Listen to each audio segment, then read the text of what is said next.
কয়েকদিন আগে মানে মার্চের 6 তারিখে আমার বার্থডে গেছে, তো ব্যস্ততার কারণে ওদের সাথে আমার দেখা হয়ে ওঠেনি। কিন্তু রিসেন্টলি মানে গতকাল 9 তারিখে ওদের সাথে আমার দেখা হয়, আর ওরা আমাকে বার্থডে গিফট হিসেবে এই দুটো জিনিস দেয়। এই দুটো জিনিস আমি কালকে রাতেই আনবক্সিং করে দেখে ঠেকে নিয়েছি, কিন্তু ভিডিও বানানোর জন্য আবার আমি এখন আনবক্সিং করব।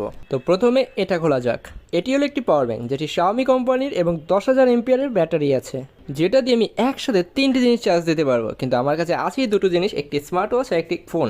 এই জিনিসটি আমার খুবই উপকারে হবে, কারণ আমি ফোনে চার্জ দিতে ভুলে যাই, তাই যখন বাইরে যাই তখন আমার ফোনে ম্যাক্সিমাম টাইমে চার্জ থাকে না, ফোন পাওয়ার সেভিং মোডে দিয়ে বসে থাকতে হয়। তো এই সমস্যাটি সমাধান করে দেবে আমার এই গিফটটি। ওকে, এবার আসি পরের গিফটের দিকে। এই গিফটটি এখানে খুলে দেখানো যাবে না, দাঁড়াও টেবিলে যেয়ে নিই। প্রথমত এটা হলো একটি ক্যামেরা স্ট্যান্ড, কিন্তু এটাকে অনেকভাবে ব্যবহার করা যায়। যেরকম এটা হলো প্রথমে ব্লগারদের সেটআপ হিসাবে ইউজ করা যেতে পারে, দ্বিতীয়ত কোথাও ঘুরতে গেলে ফ্যামিলির সাথে সেলফি স্টিক হিসেবে এটাকে ব্যবহার করাও যাবে, আর 3 নম্বর হলো এটাকে ক্যামেরা স্ট্যান্ড মানে ট্রাইপড হিসাবে ব্যবহার করা যাবে, যেটা আমার খুবই উপকারে হবে। কারণ আমি যেহেতু ঠিক করেছি আমি এখন থেকে রেগুলার ভিডিও করবো, তো ট্রাইপড আমার জন্য খুবই প্রয়োজন ছিল। তো এই দুটো বার্থডে গিফটে আমার উপকার হয়েছে। একটা হলো পাওয়ার ব্যাংক, যেটা আমার খুবই উপকার, কারণ ফোনে খুবই চার্জ কম দেই, তো রাস্তাঘাটে আমার এটা অনেক ইউজ হবে।